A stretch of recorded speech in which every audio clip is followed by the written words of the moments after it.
अम्बेडकर और मेरे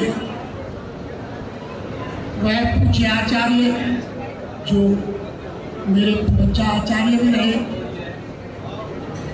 पूज्य भदंत धम्मधीरो जी के चरणों में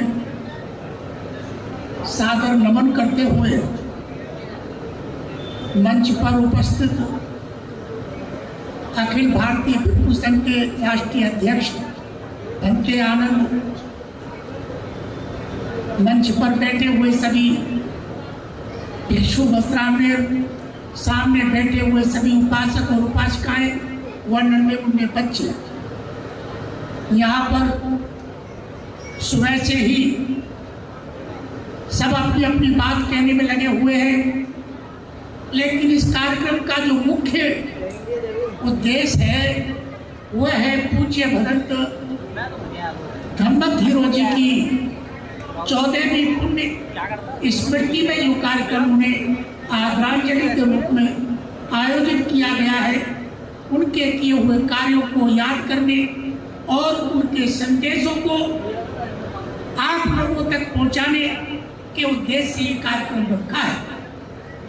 देखिए, पूज्य भंते जी आज हमारे बीच में नहीं है, लेकिन मैं भी आज से 46 साल पहले भंते जी के संपर्क में रहा, उनसे ही मेरी प्रवज्जा हुई, लेकिन वो अनुशासन को ज्यादा प्राथमिकता देते और एक बात कहा करते थे वो कि कोई भिक्षु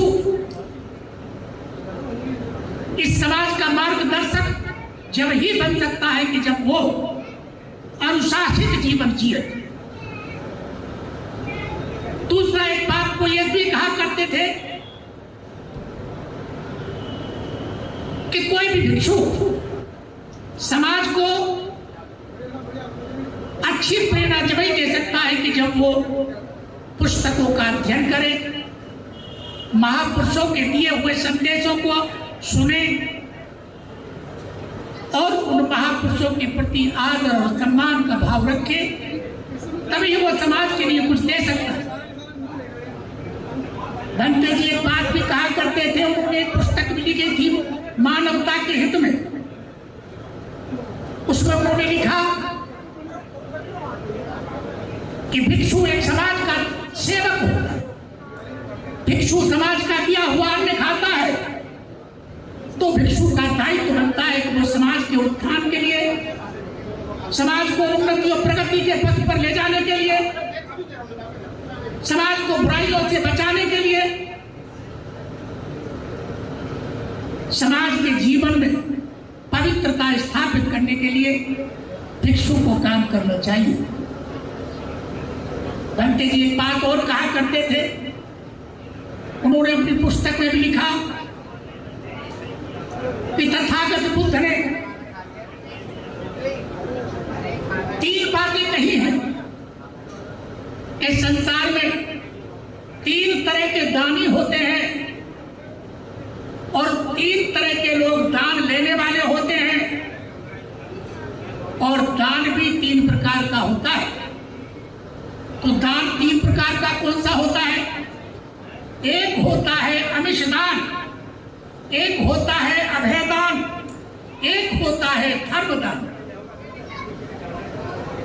अभय मतलब अमिष दान वह होता है कि किसी भूखे को भोजन देना, नंगे को वस्त्र देना, रोगी को दवा देना, और अभय दान वह होता है कि किसी भयभीत को आश्रय देना। तो उपासक लोग 2 प्रकार का दान देते हैं, एक तो अमिष दान देते हैं और एक अभय दान देते हैं।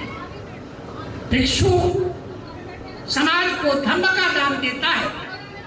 धम्म क्या है?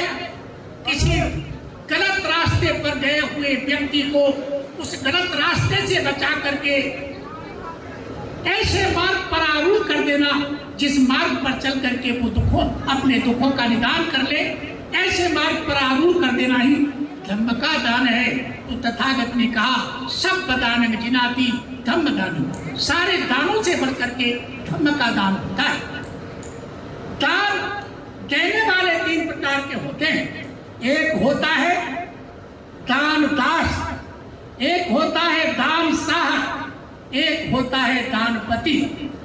दान दास वह होता है कि आप अच्छी वस्तुओं का उपयोग करता है, उत्तम वस्तुओं का उपयोग करता है, और कभी दान करने की बात आ जाए तो वो जो अपने से रिजेक्ट हो गई है ऐसी वस्तु को सोचता है लाओ इसे दान दो, उसे कहते हैं दान दास। दान साह वह होता है कि जैसी वस्तुओं का उपयोग करता है और जब दान करने की बात आती है तो वो ऐसी ही वस्तुओं का दान करता है, तो उसे कहते हैं दान साह। और दानपति वह होता है कि आप भले ही रोटी चटनी से खाता है, लेकिन किसी को 2 रोटी दान करने की बात आए तो वो सब्जी से देने का प्रयास करता है, मतलब उत्तम वस्तु का दान करता है, तो उसे कहते हैं दानपति। तथागत ने कहा दान लेने वाले भी 3 प्रकार के होते हैं। पहला दान का पात्र वह होता है कि जिसके हाथ और पैर नहीं है, जो कमा के नहीं खा सकता, वो दूसरों की दया के ऊपर निर्भर है उसका जीवन, ऐसे व्यक्ति को भी हमें दान करना है जो उसके हाथ पैर नहीं है। तो ऐसे व्यक्ति को दिया हुआ दान भी पुण्य का कारण होता है। दूसरा दान का वो पात्र होता है कि जैसे हमारे देश पर कोई आपत्ति आ गई, बाढ़ आ गई, आग लग गई, या जैसे कोरोना जैसी महामारी आ गई, ऐसी स्थिति में गरीबों की मदद करना, असहायों का सहयोग करना, ये भी एक दान के पात्र है, हमें उनको दान देना ही चाहिए। तीसरा दान का पात्र वह होता है कि जो सद्धर्म की स्थापना के लिए, मानव के अंदर भाईचारा स्थापित करने के लिए, मानव के बीच में शील और सदाचार की स्थापना करने के लिए जो दिन रात मेहनत करके समाज को बुराइयों से बचाने का काम करता है, जो समाज के लिए उन्नति और प्रगति का पथ प्रदर्शित करता है, ऐसे व्यक्ति को कहते हैं जो धम्म का दान देता है, मतलब वो धम्म दान दे रहा है, वो भी दान का पात्र है, उसे भी दिया हुआ दान महाफलदायी होता है। संसार में भिक्षुओं ने भी यही काम किया कि उन्होंने समाज में व्याप्त बुराइयों के लिए निकालने का काम किया, चाहे वो भगवान बुद्ध से लेकर के जितने भी महान भिक्षु हुए उन्होंने भी यही किया। पहले वो स्वयं अनुशासित हुए, पहले वो शील सदाचार का पालन किया, जब ही उन्होंने दूसरों को शील और सदाचार का अनुशासन का पाठ पढ़ाया। देखिए, पहले भगवान बुद्ध के समय में 3 तरह के भिक्षु हुआ करते थे। पहले तो वह भिक्षु हुआ करते थे जो शील संपन्न थे, जो विनय से संबंधित जानकारी रखते थे, उनमें उपाली सबसे अग्रणीय थे। वह शील की बातें करते थे, वह विनय की बातें करते थे, वह विनय सिखाया करते थे, इसे उन्हें विनयधर कहा गया। और उनमें उपाली सर्वश्रेष्ठ थे जो भगवान बुद्ध द्वारा प्रशंसित थे। दूसरे प्रकार के वो भिक्षु हुआ करते थे कि भगवान बुद्ध ने कौन सा उपदेश किस परिस्थिति में कहां पर दिया था, उन्हें वो कंठस्थ याद करते थे और तथागत के संक्षेप में दिए गए भाषण का, संक्षेप में दिए गए प्रवचन का विस्तार से लोगों को बताने की क्षमता रखते थे। ऐसे भिक्षुओं को सूत्रधर कहा गया था। और उनमें सारिपुत्र और महाकाश्यप और भंते आनंद को अग्रणीय करके माना जाता था। उसके बाद अब धम्म से संबंधित जानकारी रखने वालों में चाहे तो महामोगलायन थे या भक्ति अनिरुद्ध थे, और भी बहुत सारे लोग थे जिन्होंने मतलब अभी धम्म से संबंधित जानकारी रखी। लेकिन आज हमारा जो भिक्षु संघ है वो विनय की जानकारियां रखने में अभी असफल रहा है। भंते आनंद चाहे वो महाबोधि मुक्ति आंदोलन चला रहे हो या और भी बहुत सारे काम उन्होंने किए हैं, और चिल्ला चिल्ला करके वो कहते रहे, बुद्धि हो गए कि भिक्षुओं को अनुशासित जीवन जीना चाहिए, भिक्षुओं को विनय से संबंधित जानकारी रखना चाहिए, भिक्षुओं को शीलवान होना चाहिए, लेकिन कहीं देखने को नहीं मिलता। देखा भिक्षु कोई चीवर कैसे ही जा रहा है, चीवर पहनने का तहजीब नहीं है, क्योंकि जब राजा भिड़ंत भिक्षुनाथ शेर के सामने ये बात रखी थी, भंते आप ये बताइए कि भिक्षु के अंदर शेर के 3 लक्षण होते हैं, आप बताइए वो कौन से होते हैं। तो भंते नागसेन जी कहते हैं, राजन, शेर जिस शिकार को एक बार खा लेता है फिर उसे दोबारा स्वीकार नहीं करता, खाएगा तो मार कर खाएगा ताजा। ऐसे ही भिक्षु जिस भोजन को जिस परिवार में एक बार ग्रहण कर लेता है फिर उसे दोबारा ग्रहण नहीं करता, चाहे भले ही वो भूखा रहे, खाएगा तो कहीं दूसरी जगह भाग कर खाएगा। ये पहला लक्षण शेर का भिक्षु के अंदर होता है। दूसरा लक्षण, जब शेर किसी कारण से, बहुत सारे शेरों में मतलब समूह में भी है, संघ में भी है, लेकिन जब वो कहीं बैठता है तो एकांत में जाकर बैठता है और ऐसी जगह पर जाकर बैठता है जहां से उसे सभी चारों तरफ का दिखाई देता है। ये दूसरा लक्षण। ऐसे ही भिक्षु कोई कारण है तो संघ में भी है, बहुत सारे भिक्षु के साथ में है, लेकिन जब उसे भिक्षु जीवन के बारे में एहसास होता है कि भिक्षु है तो वो एकांत जाकर के अपने बारे में जानकारी जुटाता है, अपने अंदर कमियां देखता है कि कहाँ पर मैं गलती नहीं कर रहा हूँ, अपने शरीर का निरीक्षण करता है, तो वो विपश्यना के माध्यम से अपने शरीर का आकलन।